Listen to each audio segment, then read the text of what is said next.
विश्वंभर दयाल जी, अब लगातार आपसे चर्चा जारी है। आप राजेश से कुछ सवाल भी पूछना चाह रहे थे, जल्दी से सवाल लेंगे आप। मेरा क्विक आंसर ये है, क्विक क्वेश्चन है, जो अपना वेस्ट में जो दोनों, जहां पे दोनों गोलाबारी हो रही है वेस्ट में ऑफ की, सॉरी, जपराजिया एंड विनित्सिया में ये सिर्फ सर्जिकल स्ट्राइक बाय मिसाइल्स है या एयर अटैक से, या कोई ग्राउंड फोर्सेस भी गई हैं? देखिए सर, जो जरपाजिया और उसमें दोनों, सॉरी में। जी मैं समझ गया, आपका सवाल समझ गया मैं। विनित्सिया में परसों 8 मिसाइल गिरी हैं और कल थोड़ी हल्की और रॉकेट्स और मिसाइल्स कल वहां गिरी हैं। सिर्फ एयर स्ट्राइक्स हो रहे हैं। विनित्सिया में कोई ग्राउंड फोर्सेस नहीं गई है वहां पे, ये कंफर्म्ड इंफॉर्मेशन है। मुझे वहां के लोकल रेजिडेंट से ही ये मैसेज आए हैं, परसों ही आ गए थे कि 8 मिसाइल्स वहां गिरी हैं। जपरोजिया में इस वक्त शहर के अंदर किसी भी प्रकार की कोई बमबारी नहीं हो रही है। स्कर्ट्स में अगर कोई छोटा मोटा अगर कहीं छुटपुट फायरिंग हो रही है उसकी मुझे जानकारी नहीं है, लेकिन जपरोजिया शहर के अंदर इस वक्त किसी प्रकार की कोई बमबारी नहीं हो रही है। और जपरोजिया में जो मेन 2 वैल्यू टारगेट्स हैं, एक न्यूक्लियर पावर प्लांट और एक निप्रो नदी का डैम, दोनों ही इस वक्त पूरी तरह से रूसी सेना के कब्जे में हैं। जनरल मैस्टन के भी सवाल है, लेकिन उसके पहले राजेश मैं आपसे चाहूंगी, जेलेंस्की चाहते क्या हैं? अगर नाटो को लेकर पहले जो रुख था यूक्रेन का और आज का रुख देखने को मिला है, दोनों में फर्क नजर आता है। वो कह रहे हैं नाटो को लेकर हमारा उतना जोर नहीं है, तो वहीं दूसरी तरफ वो दूसरे देशों से अब लड़ाकू विमान मांग रहे हैं, दूसरे देशों से मदद मांग रहे हैं और कह रहे हैं कि हम एक एक इंच अपनी जमीन के लिए लड़ते रहेंगे, न भूलेंगे न माफ करेंगे हमारे देश के ऊपर। क्या तो ये डबल कंफ्यूजन की स्थिति क्यों देखने को मिल रही है प्रेसिडेंट के भीतर? चित्रा, कोई कंफ्यूजन नहीं है। देखिए, आपको हम लोगों को यह समझना होगा कि ऑडियंस कौन है। वो एक जो तरह के स्टेटमेंट देते हैं उसके लिए ऑडियंस अलग हैं, और जो दूसरे तरह के स्टेटमेंट देते हैं उनके लिए दूसरे ऑडियंस एक्सपेक्ट करते हैं। पहली उनकी बात करते हैं कि हम 1 इंच जमीन में नहीं देंगे, हम लड़ेंगे आखिरी दम तक।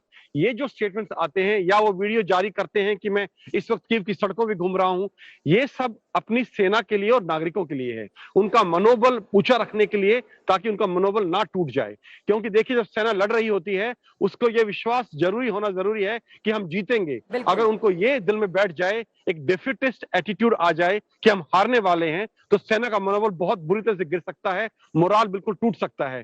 तो उसको मद्देनजर और नागरिकों के मोराल के लिए भी, मिलिशिया के मोराल के लिए भी वो इस तरह के स्टेटमेंट्स इशू करते हैं।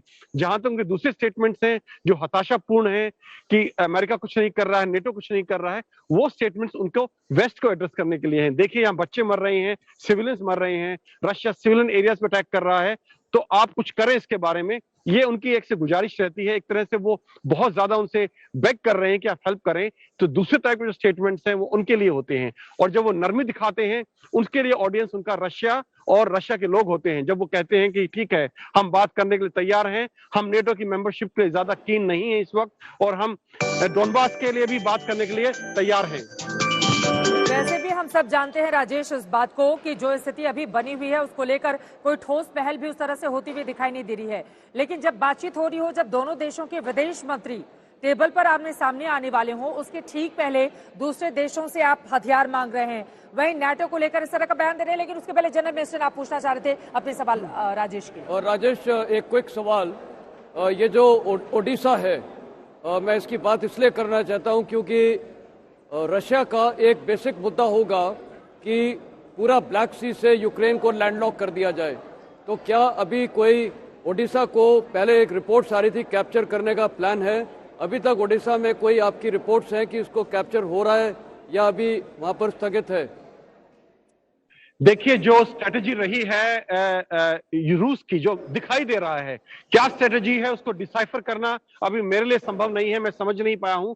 लेकिन जो दिखाई दे रहा है मैं वो रिपोर्ट कर रहा हूं, और दिखाई ये दे रहा है कि रशिया लगातार टेरिटरी गेन कर रहा है, वो भूभाग पे लगातार कब्जा करता जा रहा है, और जितने शहर और बड़े कस्बे रास्ते में आ रहे हैं उनको एनसर्कल करके छोड़ रहा है। शहरों के अंदर नहीं घुस रहा है, सिर्फ भूभाग में आगे बढ़ रहा है। ओडेसा का भी यही हाल है। ओडिशा लगभग चारों तरफ से रूसी सेना कब्जा है पूरे भूभाग पर, और अगर जब वो ओडिशा पे कब्जा करना चाहेगा तो हमने जो बात सुनी थी उनके जो एम्फीबियस ट्रुप्स हैं उनको वो लैंड कराएगा अपने ब्लैक सी फ्लैट से और उस फ्लीट से, और उस पर कब्जा करना उसके लिए ज्यादा मुश्किल नहीं है, लेकिन वो शहरी इलाकों में भी घुस नहीं रहा है।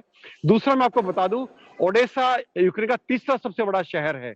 कीव खार्किव के बाद तीसरा सबसे बड़ा शहर है और सबसे बड़ी पोर्ट सिटी है यूक्रेन की। सो ये बहुत ही महत्वपूर्ण है।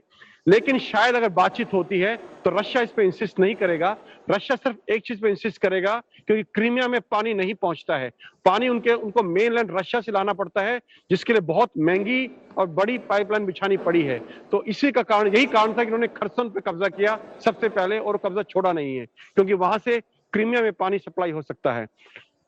ये चीजें सुनने में छोटी लग सकती हैं, लेकिन जब इसको हम मिलिट्री पॉइंट ऑफ व्यू से देखते हैं तो ये चीजें बहुत अहम हो जाती हैं, क्योंकि अगर आपको पानी सप्लाई और लॉजिस्टिक्स नहीं मिल रहा है तो फौज नहीं लड़ सकती।